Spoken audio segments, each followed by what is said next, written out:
Hadirin jamaah Jumat yang dimuliakan Allah Subhanahu wa taala. Alhamdulillah, bersyukur kita kepada Allah atas segala nikmat, terutama atas nikmat hidup, sehat dan paling utama nikmat iman dan Islam. Rasa syukur ini pula kita ungkapkan dengan perbuatan kita, yaitu dengan berusaha mengerjakan semua yang Allah perintahkan dan menjauhi semua yang Allah larang. Kemudian bersalawat kita kepada Nabi Muhammad SAW dengan mengucapkan Allahumma salli ala Sayyidina Muhammad wa ala ali Sayyidina Muhammad. Hadirin jamaah Jumat yang dimuliakan Allah Subhanahu wa taala. Dalam Allah Subhanahu wa taala berfirman dalam Al-Quran surat Az-Zariyat ayat 56, "Wa ma khalaqtul jinna wal ins illa liya'budun." Aku tidak menciptakan jin dan manusia melainkan agar mereka beribadah kepada-Ku.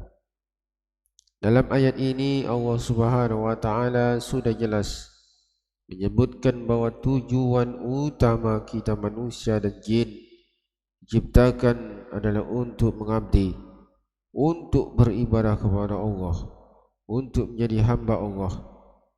Namun seiring berjalannya waktu yang dilalui manusia hidup di atas dunia ini membuat banyak dari mereka yang lupa akan tujuan utama ini.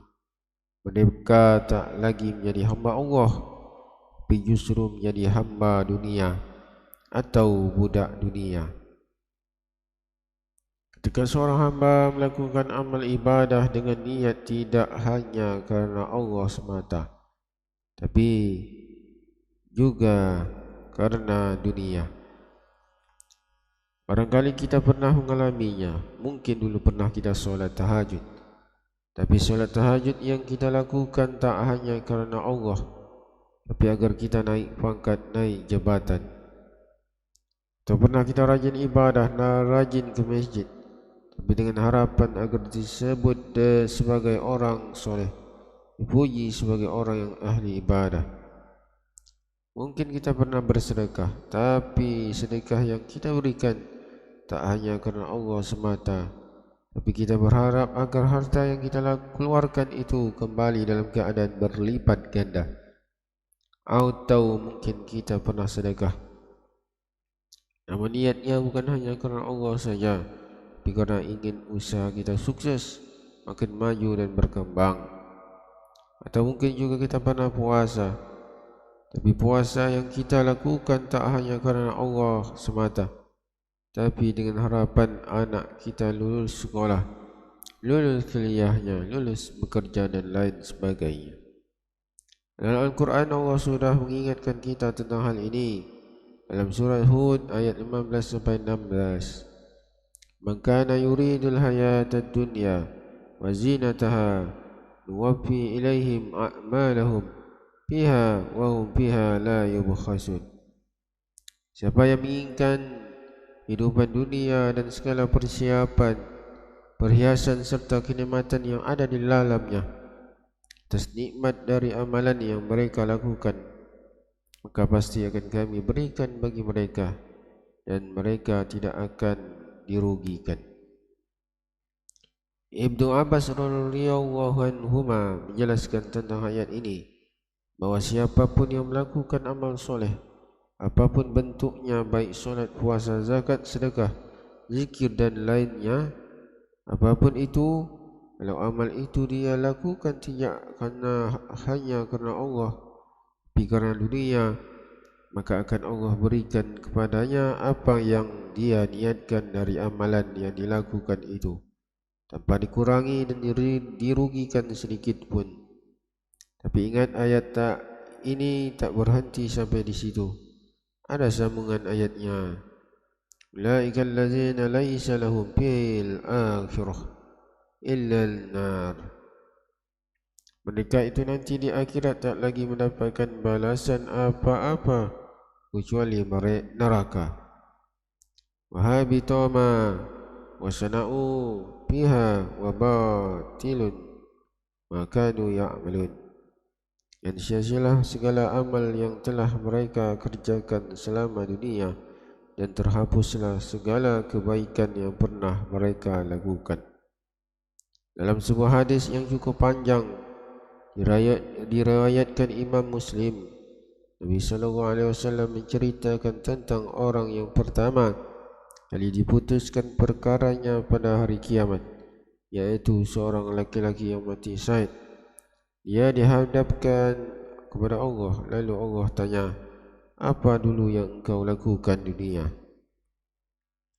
Orang itu menjawab, aku berjihad, aku berperang kerana-Mu ya Allah, hingga aku mati syahid. Aku rela anakku menjadi yatim, istriku menjadi janda. Maka Allah perlihatkan segala surga dan segala kenikmatan, maka senanglah ia. Tapi kemudian Allah berfirman, kazabta, kamu dusta, kamu katakan berjihad kerana aku, tapi tidak, kata Allah. Kau tahu apa yang terlintas dalam hatimu.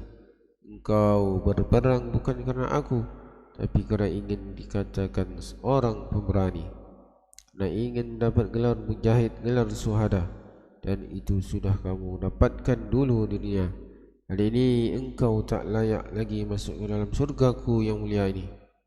Maka orang itu diperintahkan Allah diseret dan dicampakkan ke dalam neraka. Maka salah satu perbuatan yang sangat dibencikan Allah adalah ketika seorang hamba melakukan amal soleh, melakukan ibadah, niatnya bukan kerana Allah saja, tapi juga kerana dunia. Hadirin jamaah Jumat rahimakumullah.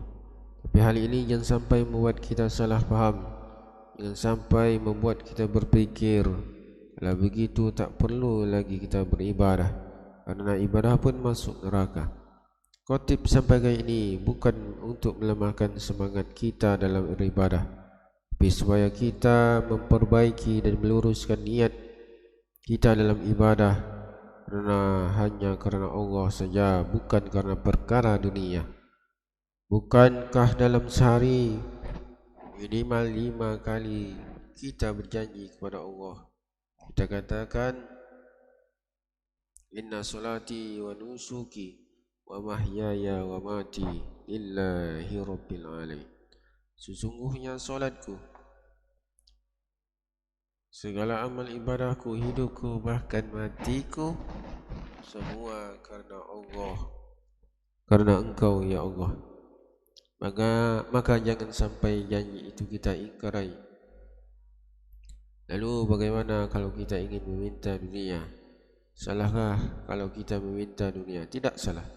Mintalah lewat doa. Allah menyuruh kita untuk meminta dan berdoa kepadanya.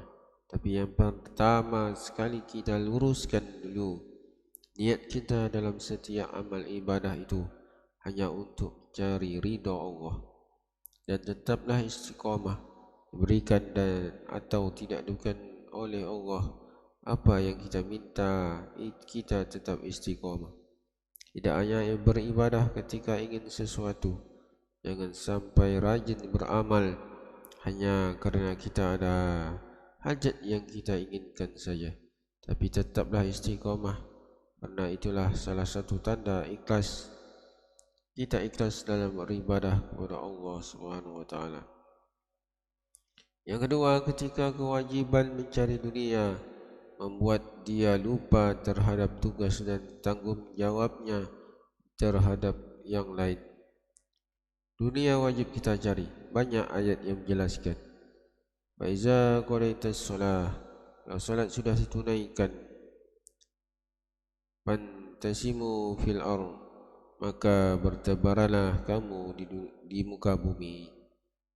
Wabtaghu min fadlillah, carilah karunia Allah, jemputlah rezeki yang sudah ditetapkan Allah untukmu.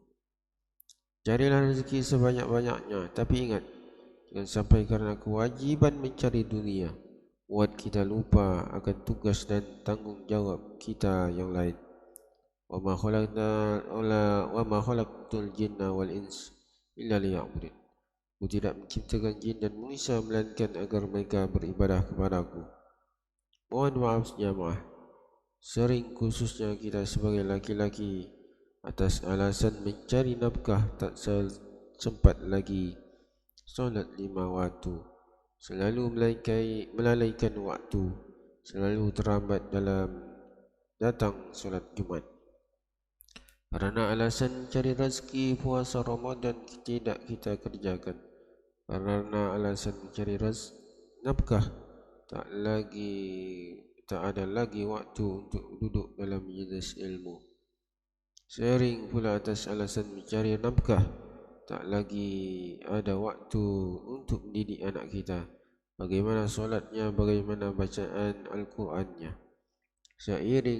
Sering dengan alasan mencari dunia, tak lagi ada waktu untuk mendidik istri. Bagaimana semestinya menjadi istri yang soleh. Atas alasan mencari dunia sering kita lakukan tugas dan tanggungjawab yang lainnya, padahal sudah Allah ingatkan, Qu anfusakum wa ahlikum narah, jaga dirimu dan keluargamu dari api neraka. Jamaah Jumat yang dirahmati Allah, selanjutnya ciri yang ketiga, ketika semangatnya mencari dunia membuat dia tak peduli lagi mana yang boleh, mana yang tak boleh, mana yang hak, mana yang batil, mana yang halal dan mana yang haram. Banyak orang terkadang demi kekuasaan, demi jabatan, tak malu untuk suap menyuap, sogok menyogok, padahal Allah sudah menjelaskan, mengingatkan, ar-rasiya wal murtasiya finnar, orang yang menyuap dan yang disuap masuk neraka. Demi nampak mewah, demi nampak kaya, banyak orang yang tak takut dengan melakukan riba, menganggap sepele dosa riba, padahal sudah jelas Allah tegaskan, wa halal lillahil bai' wa harramar riba. Allah menghalalkan jual beli dan mengharamkan riba. Terkadang demi meraup keuntungan, banyak orang yang tega menipu orang lain, dan Nabi sudah tegaskan, man asana falaysa minna, siapa yang menipu maka ia bukan termasuk golongan kami. Bukan golongan kami berarti bukan golongan orang beriman, berarti nerakalah tempatnya.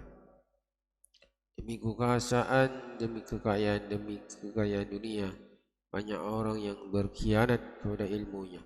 Banyak orang yang berkhianat atas kebenarannya, menutup mata atas ketidakadilan. Demi dunia, banyak orang yang berkhianat kepada bangsanya. Maka kita tidak dilarang untuk cari rezeki, cari dunia, silahkan cari sebanyak-banyaknya. Tapi ingat, jangan sampai semangatmu mencari dunia membuatmu melanggar batasan-batasan yang telah Allah tetapkan. Pada akhirnya, mari kita introspeksi diri masing-masing. Kita nilai diri kita, apakah selama ini ada 3 ciri hamba dunia pada diri kita atau tidak. Kalau tidak, alhamdulillah, mudah-mudahan kita selalu istiqomah. Namun sekiranya ada salah satu atau ketiganya ada pada diri kita, maka segeralah perbaiki diri, berubah menjadi lebih baik lagi. Tak lupa pula selalu kita bermohon kepada Allah Subhanahu wa ta'ala, semoga Allah jauhkan kita dari perkara ini, 3 perkara ini, hingga kita tidak termasuk hamba atau budak dunia, tapi hanya menjadi hamba Allah semata, sebagaimana tujuan utama kita diciptakan Allah Subhanahu wa ta'ala. Faktabiru ya ulil absar la'allakum tuflihun.